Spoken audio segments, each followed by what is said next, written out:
एक पेशेंट थी हम लोग के पास जो आई तकरीबन 1.5 साल से उनको सांस फूलने की परेशानी शुरू हुई। आगे चल के उनको ये बात पता चली कि उनकी हार्ट का जो माइट्रल वाल्व है वो हार्ट कमजोर होने से भी लीक करने लगा है। अंत में उनको सारे डॉक्टरों के पास से बात करने से ये पता चला कि अब उनको माइट्रल वाल्व बदलवाने के अलावा कोई भी चारा नहीं। अंत में हम इनका वाल्व रिपेयर करेंगे, वो भी बिना ओपन हार्ट सर्जरी के, जिसको हम लोग टीयर कहते हैं, एम टीयर बोलते हैं, जिसका नाम है mitral valve transcatheter edge to edge repair.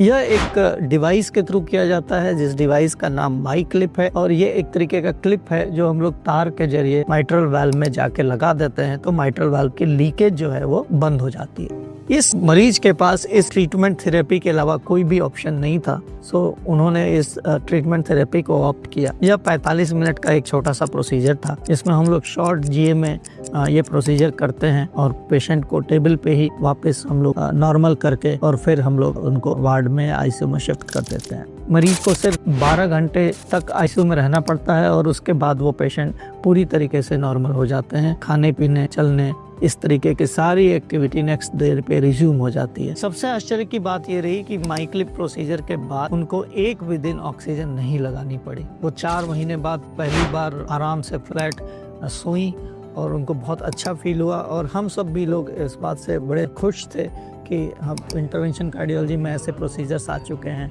जो इतनी तेज़ी से इम्प्रूवमेंट कर सकते हैं। तो मैं आप लोगों को ये बताना चाहता हूँ कि जब भी आप लोगों के किसी भी व्यक्ति के सामने या किसी भी मरीज के सामने ऐसी हार्ट कंडीशन है जिसमें हार्ट वीक है, हार्ट वाल्व लीक कर रहा है, माइट्रल वाल्व का ओपन हार्ट सर्जरी करना पॉसिबल नहीं है, तो इस तरीके के प्रोसीजर्स जो है आपकी जान बचाने में, आपकी क्वालिटी ऑफ लाइफ को इम्प्रूव करने में बहुत हेल्पफुल है। Thank you.